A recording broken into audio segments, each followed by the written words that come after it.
विद्यां जगद्व्यापिनीं हस्ते स्फाटिकमालिकां विदधतीं पद्मासने संस्थितां वन्दे तां परमेश्वरीं भगवतीं बुद्धिप्रदां शारदां भगवती निःशेषजाड्यापा चतुर्मुखमुखाम्भोज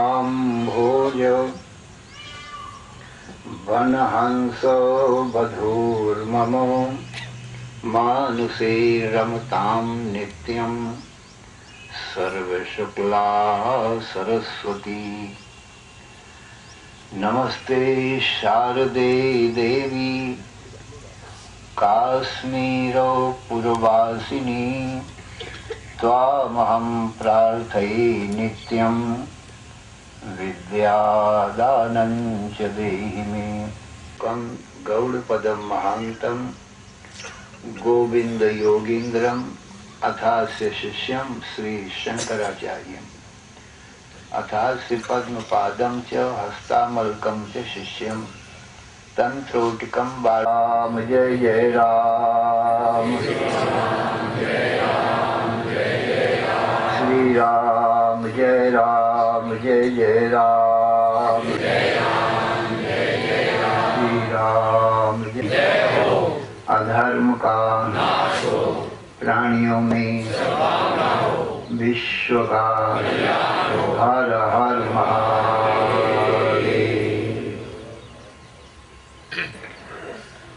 अशरण शरण कारण करुण करुणा वरुणालय कर्तुम अकर्तुम अन्यथा कर्तुम समर्थ नित्य शुद्ध बुद्ध मुक्त स्वरूप अनंत कोटि ब्रह्मांड नायक परात्पर पूर्णतम पुरुषोत्तम परम ब्रह्म सच्चिदानंद घन सर्वज्ञ सर्वशक्तिमान सर्वाधार सर्वाधिष्ठान भगवान श्री कृष्ण चंद्र जी से अर्जुन ने हाथ जोड़कर प्रार्थना किया, हे भगवान कार्पण्य दोषोपहत स्वभावः पृच्छामि त्वां धर्म सम्मूढ़ चेता यच्छ्रेयः स्यान् निश्चितं ब्रूहि तन्मे शिष्यस्तेहं साधिमां त्वां प्रपन्नम्।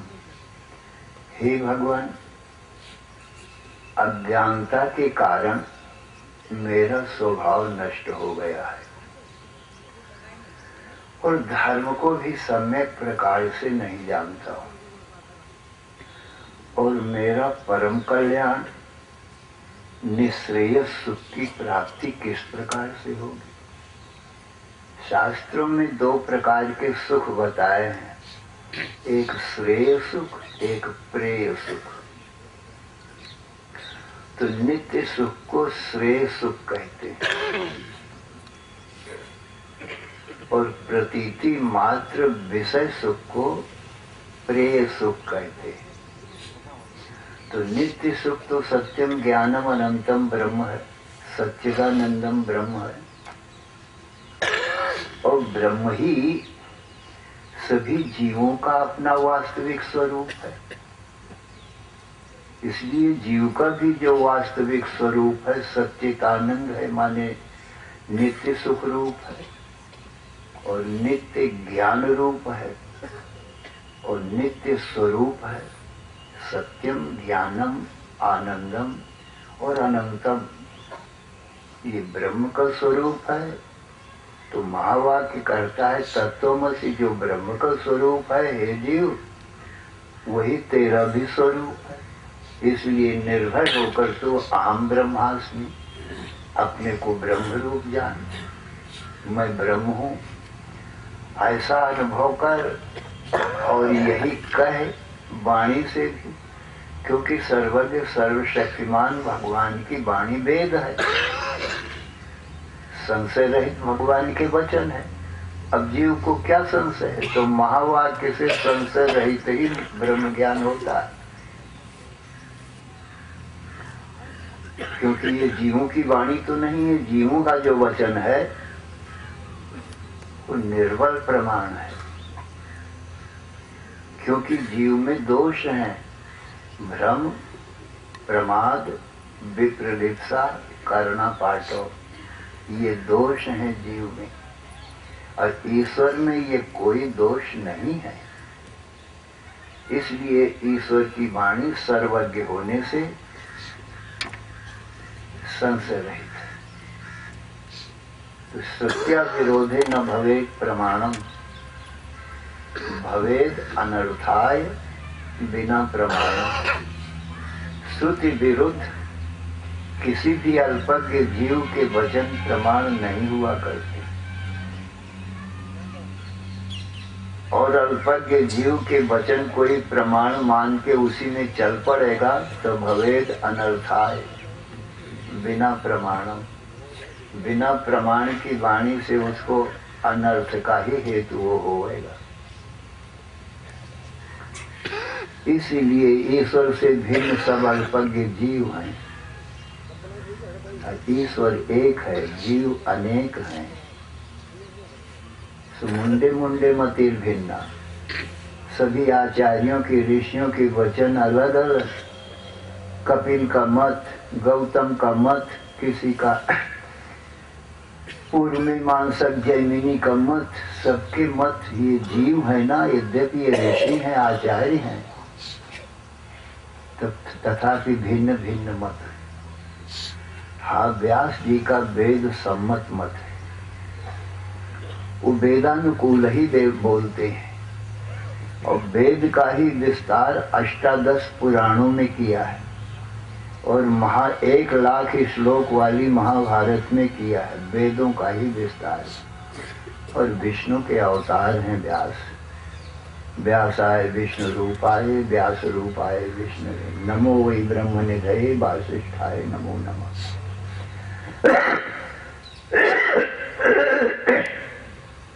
और शंकरम शंकराचार्य, शंकराचार्य शंकर के साक्षात अवतार हैं। शंकरम शंकराचार्यम, और व्यास बादरायण, व्यास साक्षात विष्णु के अवतार हैं, बादरायण। तो इसलिए व्यास के वचन और शंकराचार्य जी के वचन परम प्रमाण रूप हैं, क्योंकि ये वेद से विरुद्ध बोलते ही नहीं। पहले प्रमाण ईश्वर की वाणी वेद का, और फिर उसी का अर्थ, और अपनी बुद्धि नहीं लगाना है कुछ भी। जैसे गणित शास्त्र के अनुसार 2 और 2 4 होते हैं, यही सबको पढ़ाया जाता है, तो उसमें अपनी बुद्धि लगाने का काम ही नहीं। सीधे सीधे जो गणित शास्त्र में कहा है 2 का 2 2 दूनी 4, तो सच्चा उपदेश यही होता है जो शास्त्र कहता है उसका ही अनुवाद कर देवे, अपनी बुद्धि कुछ न लगावे। तो इस प्रकार से व्यास जी और शंकराचार्य जी वेदानुकूल ही बोलते, वेद से विरुद्ध कुछ बोलते नहीं, और वेद के मंत्रों का ही अनुवाद करते हैं, और जो कठिन शब्द हैं उनका भाष्य लिखते हैं। माने कठिन शब्दों का अर्थ लोगों को भाषित हो जाए, ज्ञात हो जाए कि इसका ये अर्थ है। यही भाष्य का मतलब होता है। जिन शब्दों का अर्थ न समझ में आवे तो उसका भाष्य लिख देना कि इस शब्द का ये अर्थ होता है, तो सरलता से लोग समझ जाए। तो भाष्य इसी का मतलब भाष्य। तो शंकराचार्य जी ने उपनिषदों में जो भाष्य लिखा है उसका मतलब यही है। तो वेद प्रमाण से जो सिद्ध हो सोई सिद्ध कहलाता है। तो वेद में ये लिखा है कि जो सच्चिदानंद ब्रह्म है सोई जीव का स्वरूप है। महावाक्य कहता है तत्वमसि हे जीव वही तेरा स्वरूप है। इसलिए निर्भय होकर के अपने आप को तो अहम ब्रह्मास्मि मैं ब्रह्म हूँ ऐसा कह और ऐसा जान, और ब्रह्म में जन्म मरण है नहीं। और गर्भ दुखम जन्म दुखम आदि दुखम व्याधि दुखम वियोग दुखम जरा दुखम मृत्यु दुखम, ये सब दुख हैं। और ब्रह्म में ये एक भी दुख नहीं है। इसलिए हे जीव तो मुक्त ही है। जब कोई दुख से छूटना ही मोक्ष है। मुचली मोचने जीव मुक्त होना चाहता माने दुखों से छूटना चाहता है। ये सभी जीवों की इच्छा है कि हम कोई दुख हमको ना हो और नित्य सुख बना रहे, जीव मात्र की इच्छा। तो वेद कहता है तुझ में दुख है ही नहीं तो छूटना क्या चाहता है। मृत्यु तुझ में है नहीं, यदि तुझ में मृत्यु हो गए तो छूटने का कुछ भगवान कृष्ण उपाय बतावे। ईश्वर हैं भगवान, ईश्वर के अवतार श्री कृष्ण है और अर्जुन नर का अवतार है। ये दोनों नर नारायण के अवतार हैं।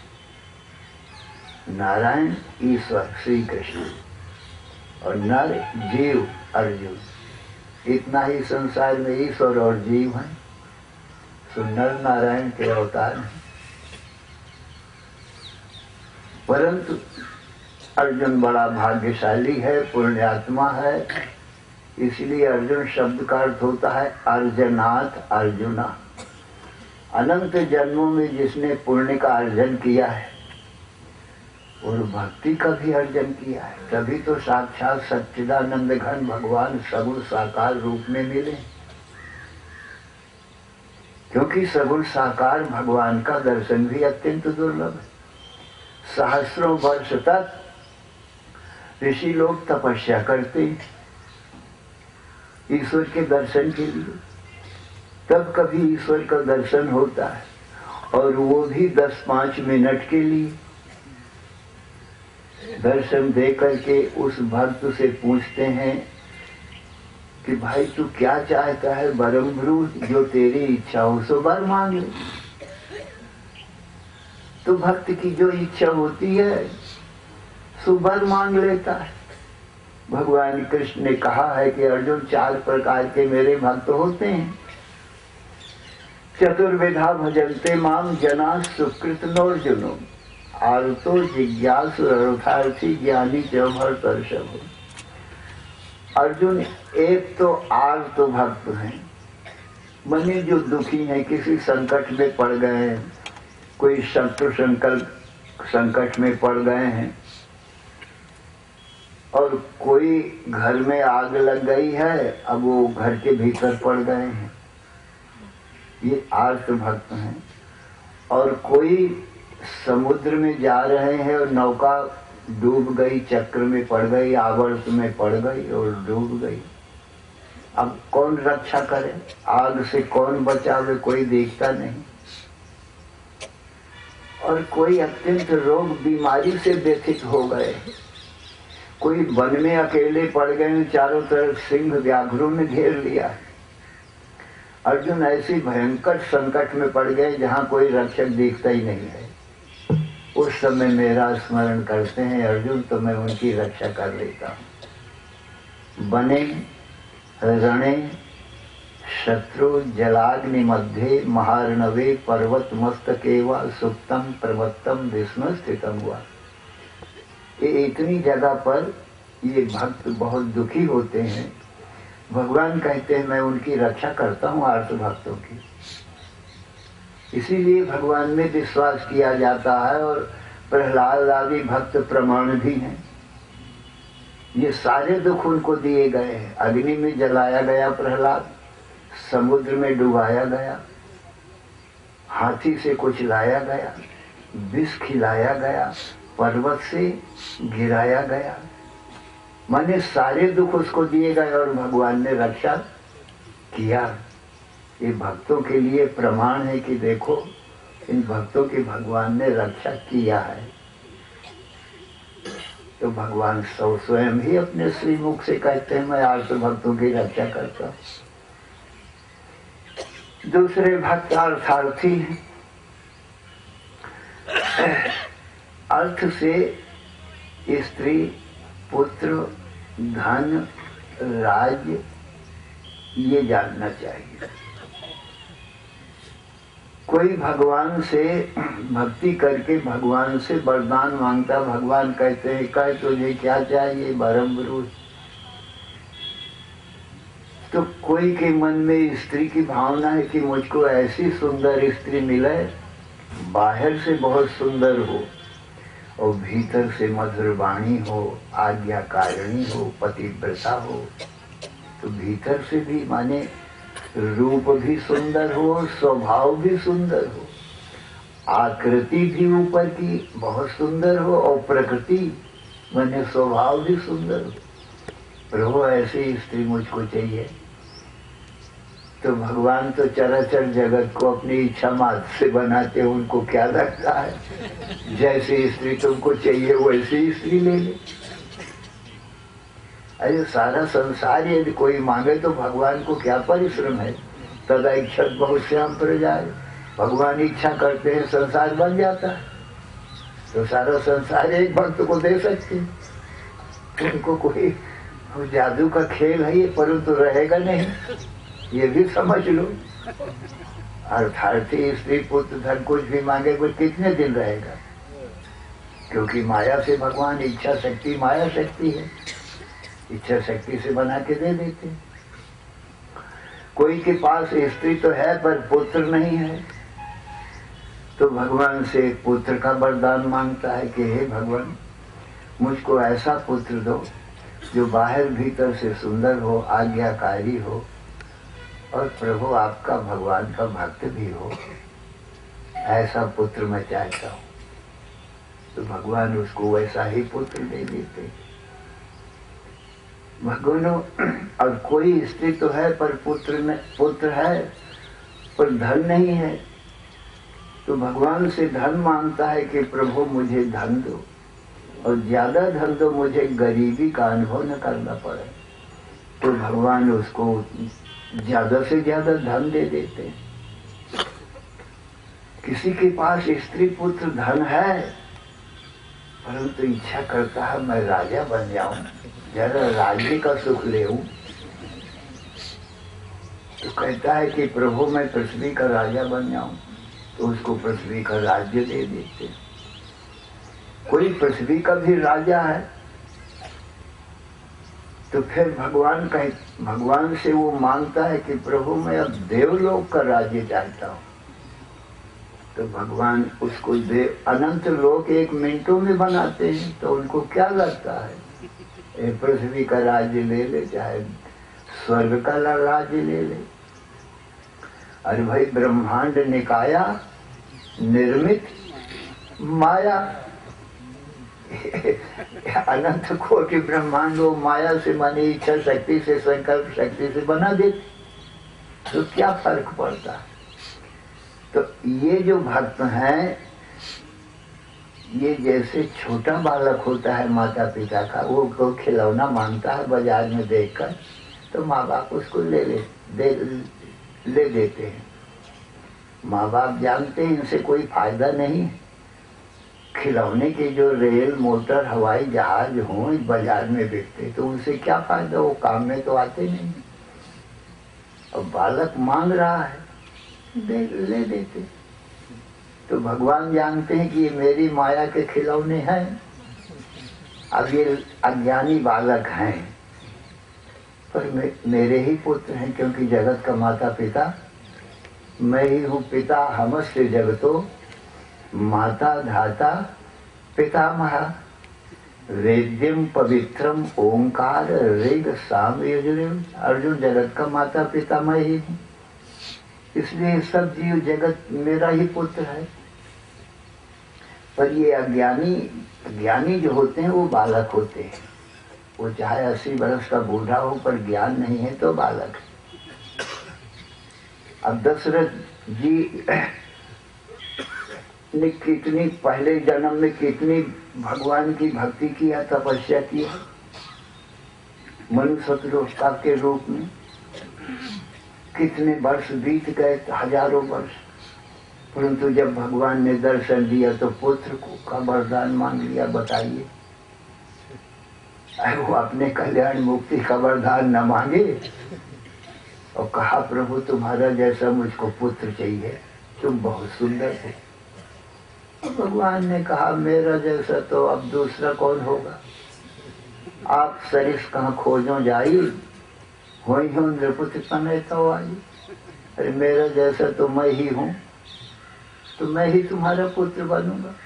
उनको पुत्र का वरदान दे दिया, परंतु फायदा क्या हुआ, पुत्र बने और जब पुत्र का वियोग होने लगा, राम वन को जाने लगे तो इतना प्रेम किया कि उनके बिना रह न सके, प्राण छोड़ दिए।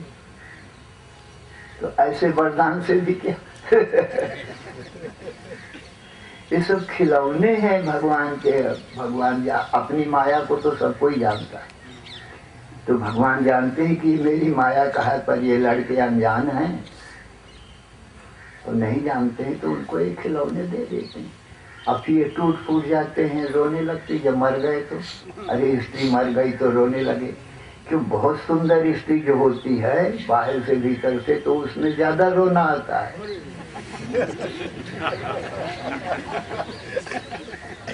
और बहुत सुंदर जो पुत्र होता है आज्ञाकारी, बाहर भीतर से सुंदर, उसके वियोग में भी बहुत दुख होता है, माने प्राण छोड़ देते। जैसे दशरथ ने बहुत सुंदर पुत्र था तो उसके लिए वियोग में प्राण छोड़ दिए। कितने बहुत सुंदर स्त्री का जो वियोग होता है तो प्राण छोड़ देते, तो उतना ही दुख होता है। और जो कुरूप होए स्त्री और जरा कटुवादी भी होए तो उसके मरने में ज्यादा दुख नहीं होता है।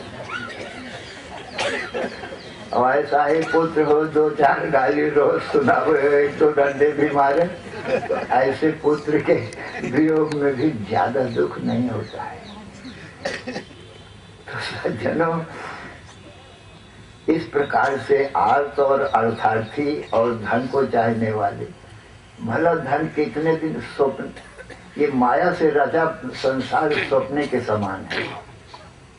जैसे स्वप्न झूठा होता है, हमारी तुम्हारी निद्रा से होता है, ऐसे ये भगवान की माया से स्वप्न के समान जागृत का जगत भी हो जाता है। तो ये राज्य मिल जाए, सारा संसार मिल जाए तो रहेगा कितनी देर। माने स्वप्न का राजा किसी को बना दिया गया तो कितने दिन स्वप्न का राज्य रहेगा, और ये राजा कितने दिन बना रहेगा। और नींद खुली तो राज्य चला गया, अब हाय हाय कर रोए।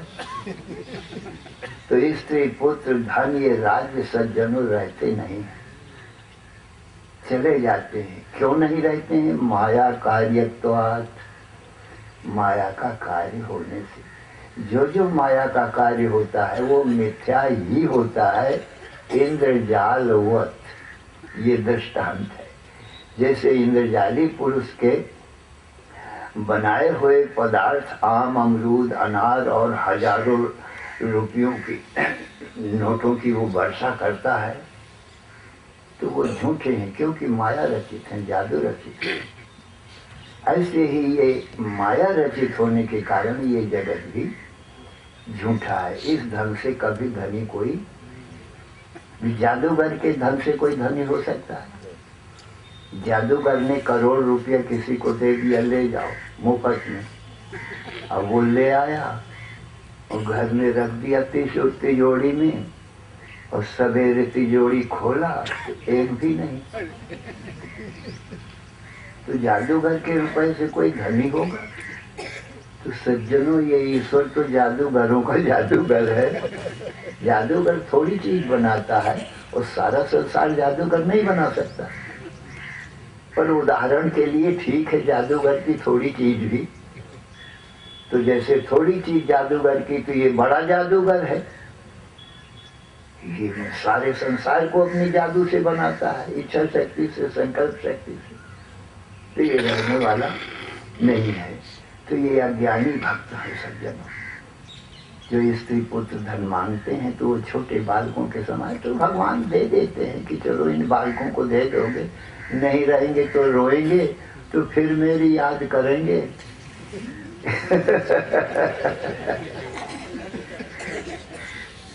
तो प्यार पूर्वक कहते हैं अब मेरे ही भक्त हैं और मेरे ही पुत्र हैं। और तीसरे भक्त होते हैं जिज्ञासु। जैसे अर्जुन जिज्ञासु है या उस तत्व को पूछ रहा है,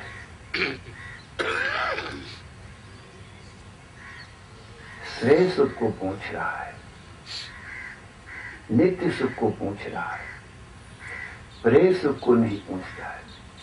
तो श्रेय सुख नित्य सुख है, वह ब्रह्म सुख है, उस तत्व की बात ये कर रहा है। और प्रेय सुख जो आत्मा है वो ब्रह्म है, जो ब्रह्म है सो आत्मा, अयम आत्मा ब्रह्म और सो अयम आत्मा। चतुष्पाद अथर्ववेद मांडूक्य उपनिषद।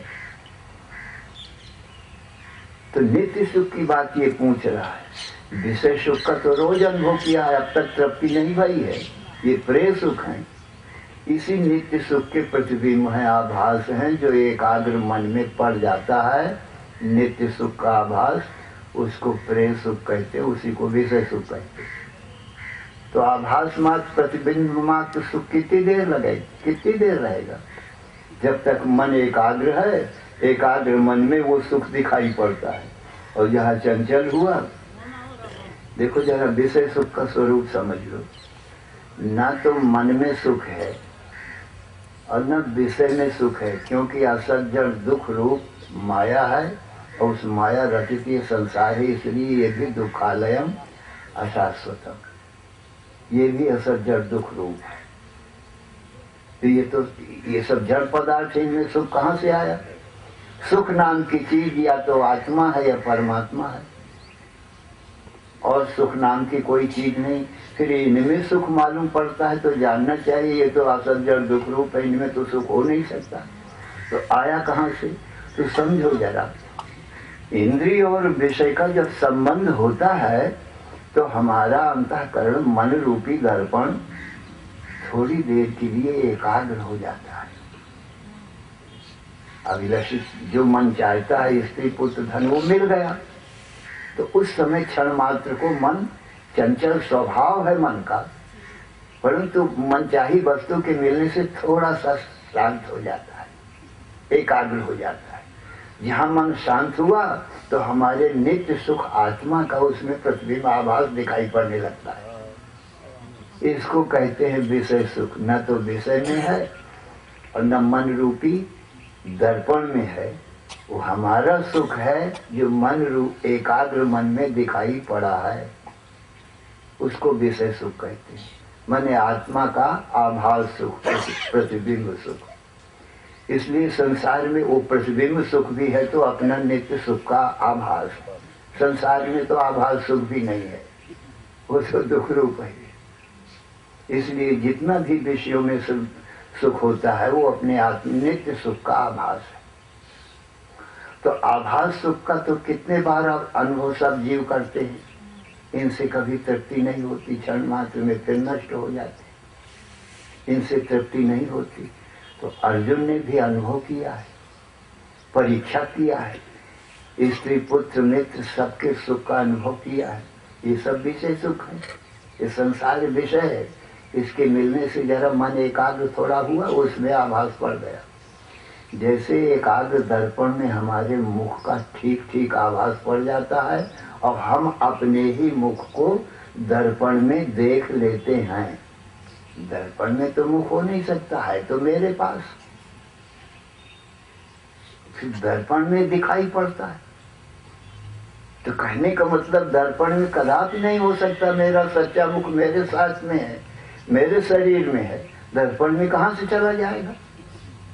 और फिर भी दिखाई पड़ता है तो निश्चय ही मेरे सच्चे मुख का आभास से झूठा मुख है। और वो झूठा मुख भी जरा मेरे सच्चे मुख जैसा ही है तो झूठा, पर सच्चे मुख जैसा है तो सच्चे मुख की जरा पहचान थोड़ी कराता है। कि जैसा मेरा सच्चा मुख है वैसे ही ये फोटो क्या है, वो भी सच्चे मुख की छाया है। तो दर्पण में क्या है, वो भी छाया ही है। तो सच्चे मुख की कुछ पहचान थोड़ी हो गई ना, तो खुश होता है अपना मुख देख करके। नहीं तो अपना मुख किसी को दिखाई नहीं पड़ता है, अपनी आंखों से अपना मुख किसी को नहीं दिखाई पड़ता है। यदि मुख देखना हो तो दर्पण लेना पड़ेगा। अब सोचो दर्पण में अपना मुख कहाँ जाएगा, अपने पास रहेगा कि दर्पण में चला जाएगा? अब यदि दर्पण में चला जाएगा तो ये शरीर जीवित रहेगा फिर, और फिर उधर दर्पण भी ठोस है। इतने मुख के लिए तो उतनी जगह चाहिए ना। तो वो दर्पण में तो एक सुई की नोक की जाने की भी जगह नहीं, पुलाई तो है ही नहीं उसमें, तो उसमें जा भी नहीं सकता हमारा सच्चा मुख। और सच्चा मुख चला जाए तो शरीर अमंगल होकर गिर जाए। तो किसी भी रीति से हमारा सच्चा मुख हमारे शरीर को छोड़कर दर्पण में नहीं जा सकता, और अपनी आंखों से अपना मुख दिखाई नहीं पड़ता। ऐसा क्यों है? जब हमारी आंखें हैं और मुख में ही आंखें भी हैं, आंख कान नाक सब मुख में ही तो हैं। ये जितनी सुंदर सुंदर इंद्रियां हैं सबसे ज्यादा वो मुख में ही हैं, तो भी आंखों से अपना मुख नहीं दिखाई पड़ता। ये क्या कारण है? आंखों का एक पावर है, बहुत नजदीक का और बहुत दूर का दिखाई नहीं पड़ता है। यदि बहुत दूर चीज हो तो कुछ नजदीक हो तो आंखों से देखा जा सके, और जो बहुत नजदीक हो तो थोड़ा दूर किया जाए। जैसे मुख बहुत ज्यादा नजदीक है, आंखों के बिल्कुल पास में है, इसलिए कुछ दूर हो तो देखा जा सके। अब मुख कैसे दूर हो सकता है? तो इसलिए दर्पण में देखते हैं तो मुख की छाया दिखाई पड़ती। जैसे फोटो से भी अपनी सुंदरता लोग देख लेते, वर और कन्या को सुंदर देखने के लिए लोग फोटो भेज दिया करते, वर और कन्या की, उसी से वर और कन्या की सुंदरता जान लेते।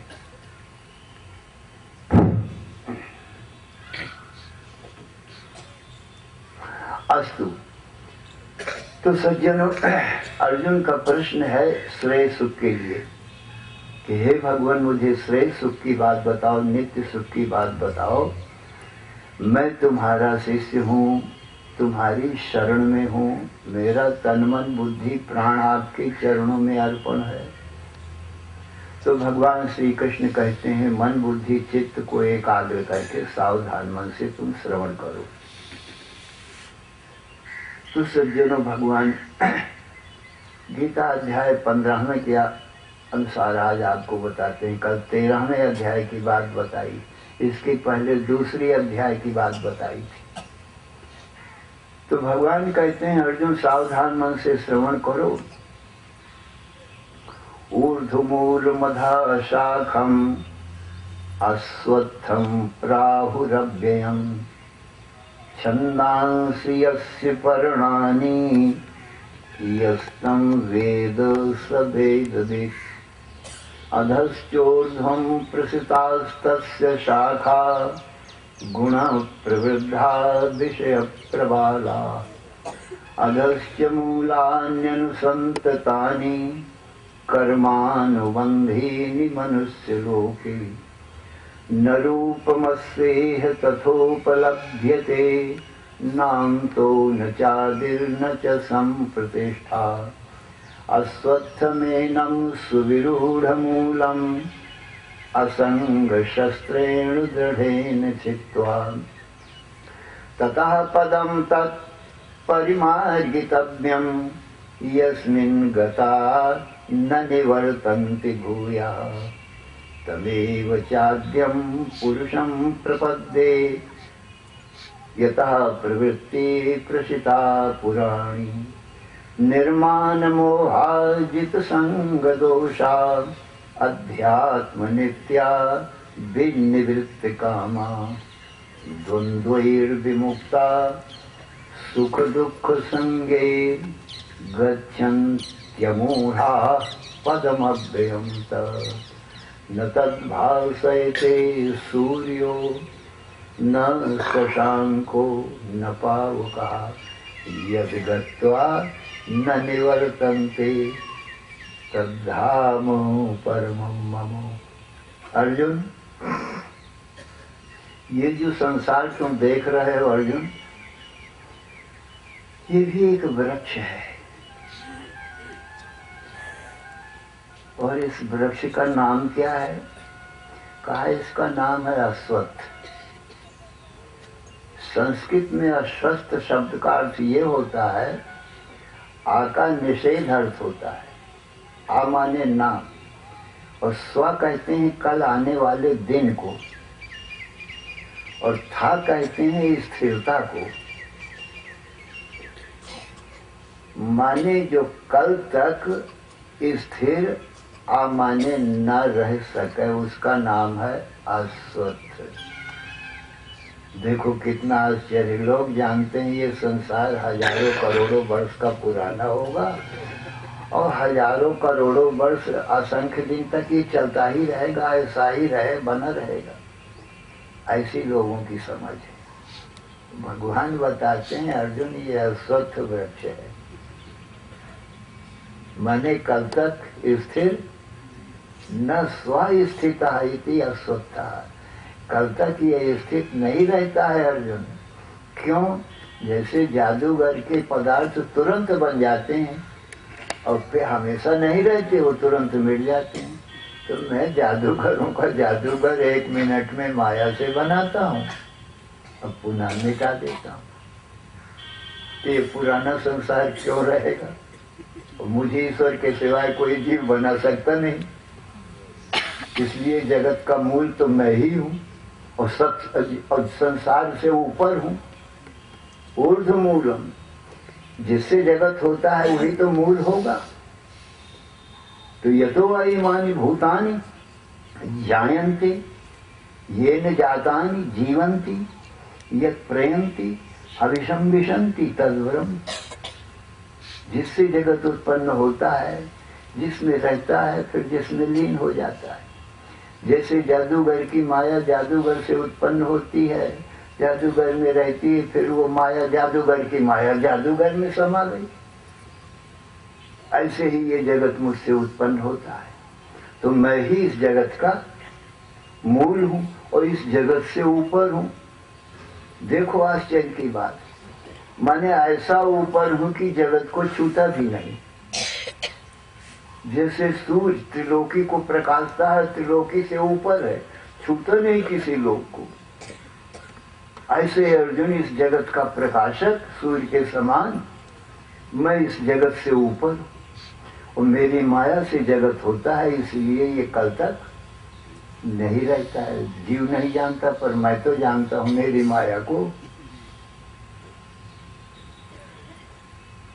मेरी माया को जीव मेरे बताने से जान सकता है, परंतु अपने आप जैसे जादूगर की माया कोई नहीं जानता।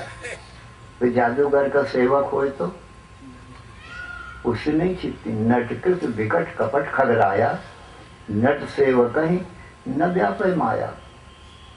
दैवी हेषा गुणमयी मम माया दुरत्यया, माम एव ये प्रपद्यन्ते मायाम एताम तरन्ति ते।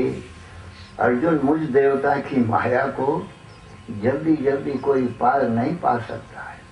हाँ, पर मेरी शरण में आ जाए तो मैं उसको बता देता हूँ, मेरे भक्त को मेरी माया बता देता हूँ कि ये मेरी माया है। और ये भी बता देता हूँ कि देख, तुझमें भी जब तू मेरा स्वरूप है तो मैं तेरा स्वरूप हूँ, तो तेरी भी माया तू समझ ले। जीव अपनी माया भी नहीं समझता। समझो जरा सज्जनों, ये जो निद्रा अवस्था है, सुसुप्ति अवस्था है हमारी, तुम्हारी रोज देखने में आती है, यही माया है। समझो बात को। इससे जगत कैसे उत्पन्न होता है? हम देख केवल दृष्टा साक्षी मात्र हैं। कर्म नहीं है जीव में, ना परमात्मा में, न ब्रह्म में। शुद्ध है। जितना भी कर्म है प्रकृति में है। प्रकृत्यैव च कर्माणि क्रियमाणानि सर्वशः यः पश्यति तथात्मानम् अकर्तारं पश्यति स पश्यति। आत्मा में कर्म नहीं है, दृष्टा साक्षी मात्र है। तो कर्म किसमें है? प्रकृति में ही है, आत्मा में कर्म नहीं। तो हम तो निद्रा को बुलाए नहीं, बनाए नहीं, तो निद्रा तो अपने आप आई। ये माया देखिए, सुसुप्ति अवस्था, हम तो दृष्टा मात्र हैं। निद्रा को बनाते तो नहीं, बनाना तो कर्म होता है, और मिटाना भी कर्म होता है, बुलाना भी कर्म है और भगाना भी कर्म। ना हमने निद्रा बनाया, न मिटाया, और न बुलाया न भगाया, अपने आप आई है। इसीलिए इसका नाम स्वभाव है। प्रकृति का नाम स्वभाव भी भगवान ने रखा है। देवस्यैष स्वभावयम्, मांडूक्य कारिका। देवस्यैष स्वभावयम् आप्त कामस्य का स्पृहा। ये परमात्मा देवता का स्वभाव है। स्वभाव का क्या अर्थ होता है? स्व का अर्थ होता है स्वयं, और भाव का अर्थ होता है भावा माने भवति, जो स्वयं भवति इति स्वभावः, जो स्वयं ही हो जाए उसका नाम स्वभाव है। जैसे सुसुप्ति अवस्था, निद्रा अवस्था को हमने बनाया नहीं, ये स्वयं ही हो गई, यही माया है। और इसको हम छूते नहीं, क्योंकि दृष्टा साक्षी मात्र है। निद्रा आएगी तो हम देखेंगे। निद्रा को ज्ञान नहीं है, वो अज्ञान रूप। तो अज्ञान को तो ज्ञान नहीं होता, तो वो तो निद्रा तो अपने आप को जान नहीं सकती। तो मैं ही एक अनंत अखंड ज्ञान हूँ। आ गई निद्रा तो मैं देख लूंगा कि ये अज्ञान रूपी अंधकार रूपी निद्रा आई है। फिर स्वप्न और जागृत इसी से होते हैं, क्योंकि मैं करता नहीं हूँ, दृष्टा मात्र हूँ। मैंने निद्रा को देखा, अब निद्रा में हलचल हुई, कंपन हुई, मनी सत्ता स्फूर्ति आ गई, क्योंकि मैं चेतन हूँ, ज्ञान हूँ। और निद्रा जड़ है, ये माया है, ये प्रकृति है, असत जड़ दुख रूप है ये। परंतु मुझ चेतन की दृष्टि पड़ने से इसमें कंपन भई, हलचल भई, सत्ता स्फूर्ति आई। ये निद्रा ही स्वप्न का रूप धारण कर लिया। मैंने तो नहीं छुआ ना उसको, खाली देखा ही है ना। ये वेदांत का सर्वोत्तम दृष्टि सृष्टिवाद है, ये सिद्धांत है। मैंने चेतन की दृष्टि आभास प्रतिबिंब पड़ने से, और प्रकृति का ये परिणाम है जगत, और चेतन आत्मा का विवर्त है, ब्रह्म का विवर्त और माया का परिणाम ये जगत कहलाता है। ये वेदांत का सिद्धांत। तो सज्जनों, स्वप्न बन गया। स्वप्न को भी मैं ही देखूंगा, क्योंकि जड़ निद्रा का कार्य, अज्ञान का कार्य होने से स्वप्न भी जड़ है, उसको भी मैंने देखा। अब वो स्वप्न सूक्ष्म जगत था, अब ये जागृत का जगत हो गया। ये स्थूल जगत है, जागृत का स्थूल जगत। देह, इंद्री, मन, बुद्धि, प्राण, ये सब बन गए। ये सब निद्रा के परिणाम है, माया के परिणाम है।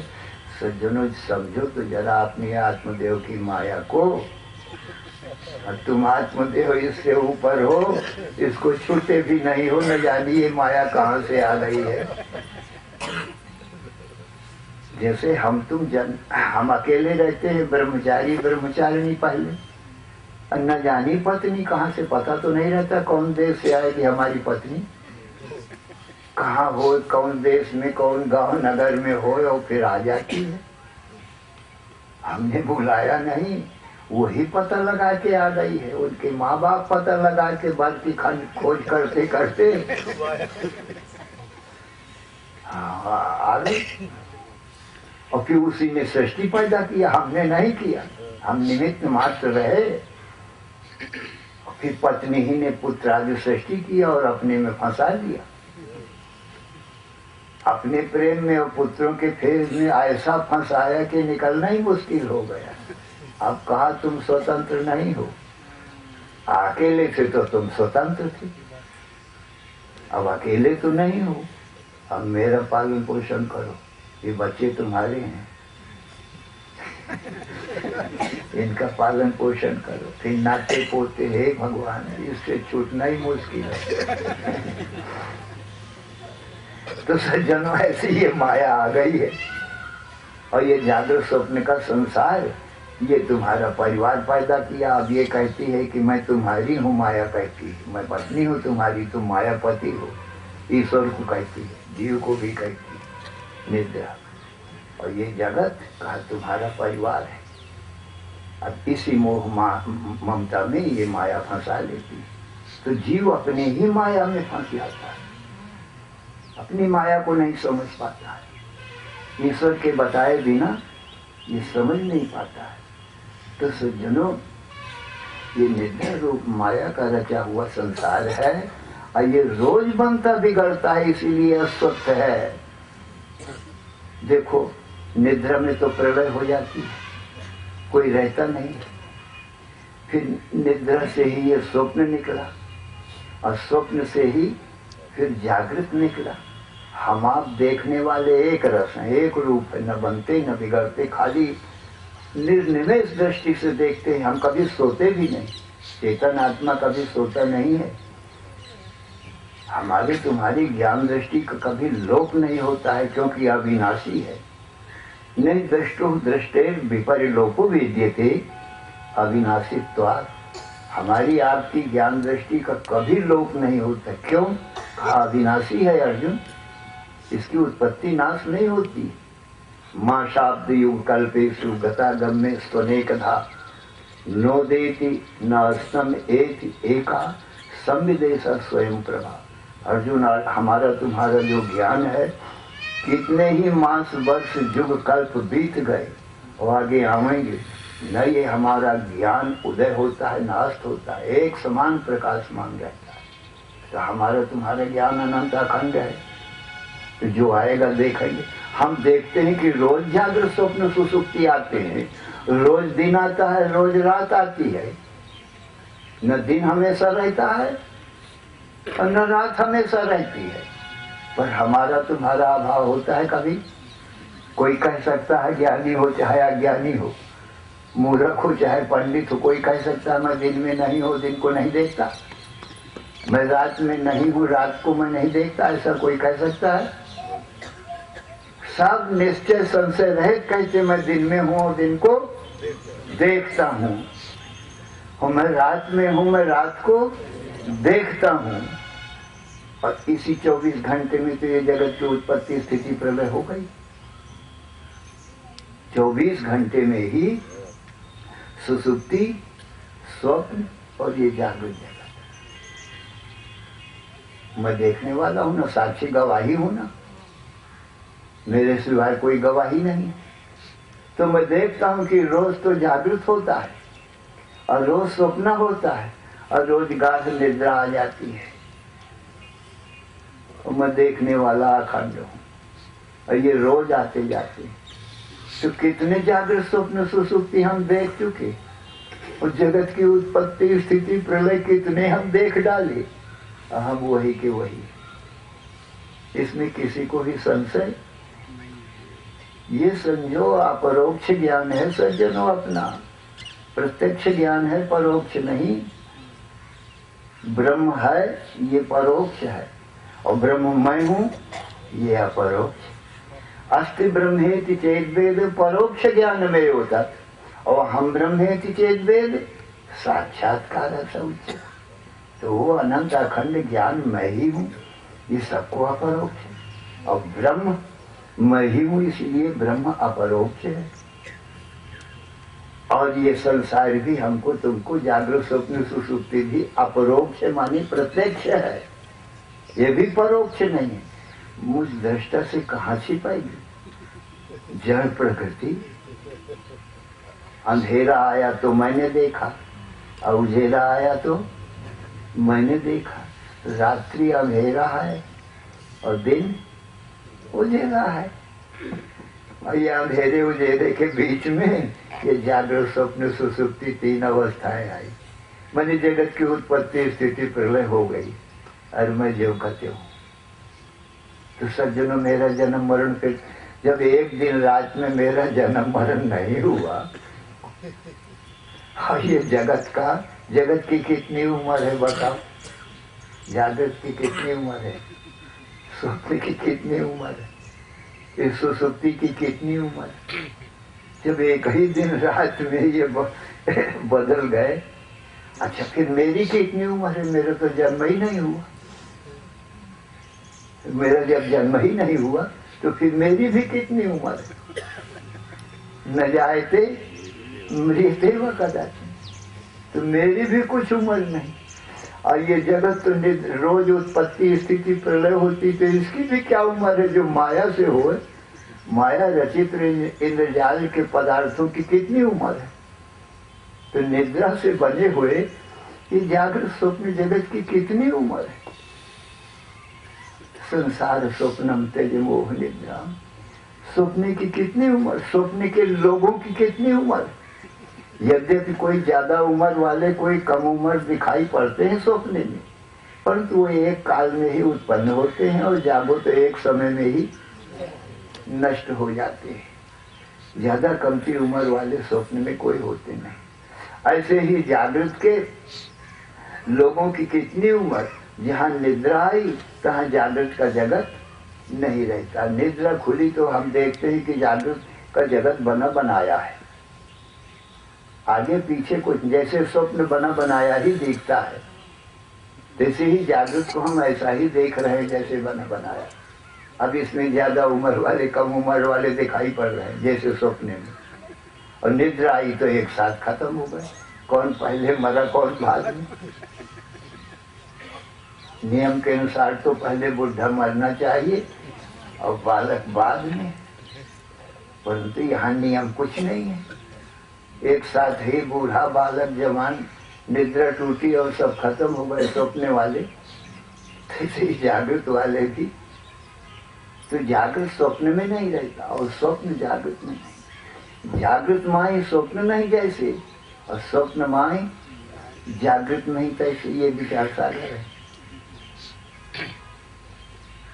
बिन सामग्री उपजत याते, और जग प्रपंच इन मिथ्या ताते, ये भी विचार सागर है। बिना सामग्री के संसार माया से बनाने में कोई सामग्री नहीं लगती, इच्छा किया बन गया। तो ये संसार बिना सामग्री के बना है, इच्छा मात्र से, इसीलिए मिथ्या है। इंद्रजाली पुरुष कोई सामग्री नहीं लेता अमरूद अनार और मेवा मिठाई बनाने के लिए, खाली डब्बा दिखाता है, भरा डब्बा दिखा देता है। कौन मिठाई चाहिए? खाली पहले दिखाया डब्बा, पेड़ा बर्फी गुलाब जामुन जो कहो, तो फिर भरा डब्बा दिखा दिया। सामग्री कुछ लिया नहीं, बनाया तो है नहीं उसने, अब इतनी जल्दी बन भी नहीं सकता। ऐसी जादूगरी का ये संसार है सज्जनों। तो बिना सामग्री की जो चीज बनती है वो मिथ्या ही हुआ करती। तो सज्जनों, भगवान कहते हैं मैं ही एक सत्य हूँ कि मूल आधार अधिष्ठान रूप मैं मूल हूँ। अध्यास अधिष्ठान को कभी छूता नहीं। तो जागृत स्वप्न सुसुप्ति इतनी माया है, कार्य कारण रूप। सुसुप्ति कारण है और जागृत स्वप्न कार्य है, और मैं इसका अधिष्ठान रूपी मूल हूँ, माने कारण हूँ। जैसे सर्प का अधिष्ठान रूप कारण रज्जु है, भला इसको विवर्तोपादान कारण कहते हैं। और ये सर्प क्या है? रज्जु का विवर्त है। एक परिणामी उपादान कारण होता है, एक विवर्तोपादान कारण होता है। तो विवर्तोपादान कारण जो होता है उसको कुछ बनना नहीं पड़ता है। जैसे रस्सी कुछ बनती नहीं, और रस्सी सर्प के, रस्सी के अज्ञान से रस्सी ही सर्प के रूप में दिखाई पड़ती है, वो भ्रम रूप सर्प। और दूसरा परिणामी होता है जिसको कुछ बनना पड़ता है। जैसे दुग्ध से दही, दूध से दही बना, तो दही कार्य हुआ और दूध कारण हुआ।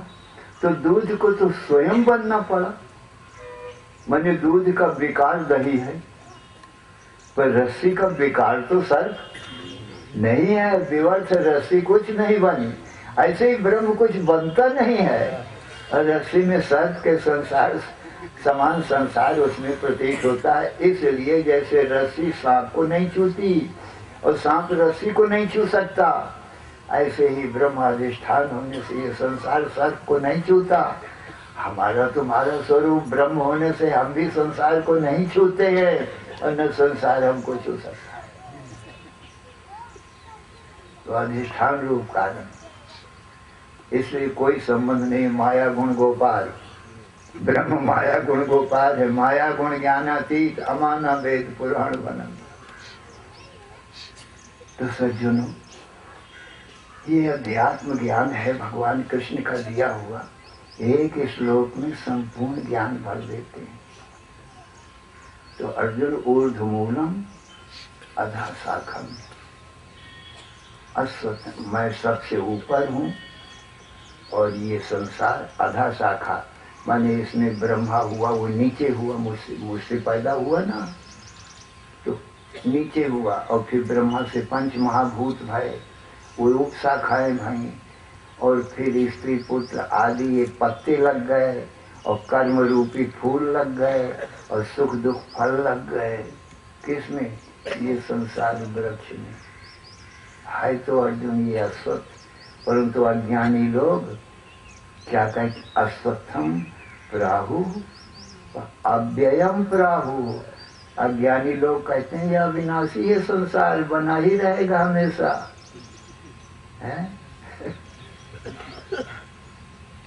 लघु जीवन संवत पंचदशा कल्पंत न नाश गुमान ऐसा।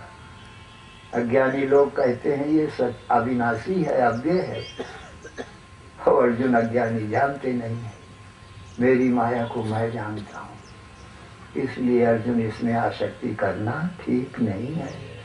सतबुद्धि और सुख बुद्धि करना उचित नहीं है संसार में, क्योंकि ये असत है और सुख रूप नहीं, दुख रूप है। दुखालयम और अशाश्वतम। तो सज्जनों, ये 15वें श्लोक का एक श्लोक का संक्षेप में अर्थ आपको बताया गया। हमारा तुम्हारा सहयोग प्रारब्ध वशात हुआ है। जैसे वृक्ष से टूटा हुआ जो पत्ता है वो वायु के अधीन होता है। वायु जहाँ चाहे वहाँ उड़ा के उसको ले जा सकती है, क्योंकि वो सूखा पत्ता अपने बस में नहीं होता है। ऐसे ही हमारे तुम्हारी ये जो शरीर है ये प्रारब्ध रूपी पवन के बस में है। अब प्रारब्ध रूपी पवन इन शरीरों को जहाँ उड़ा के और जिस दिन जिस क्षण ले जाएगी उनको जाना ही पड़ेगा वहाँ, क्योंकि अपने बस में है नहीं। तो प्रारब्ध बस ये हमारा आपका सहयोग हो गया है। और बड़े भाग्य पाइए सत्संगा। भाग्य नाम भी प्रारब्ध का ही है। तो अनंत जन्मों के जब भाग्य उदय होते हैं तब ये सत्संग मिलता है। फिर सत्संग का फल क्या होता है?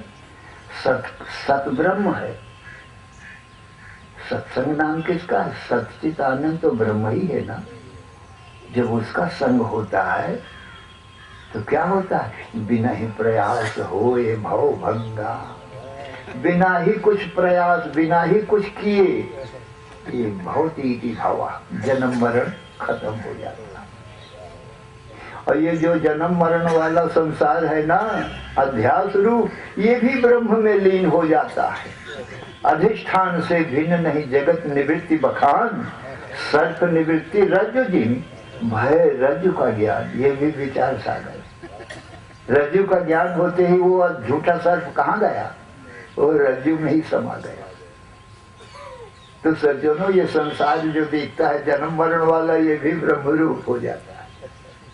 ये अद्वैत है, एक सत्य ब्रह्म रह गया। श्री राम जय राम जय जय राम। श्री राम राम जय राम जय जय राम। धर्म की अधर्म का प्राणियों में विश्व का हर हर महादेव। बोलो सच्चिदानंद भगवान की जय, कृष्णचंद्र भगवान की जय। सर्वे भवन्तु सुखिनः, सर्वे सन्तु निरामयाः, सर्वे भद्राणि पश्यन्तु, मा कश्चित् दुःखभाग् भवेत्। ओम शांति शांति शांति।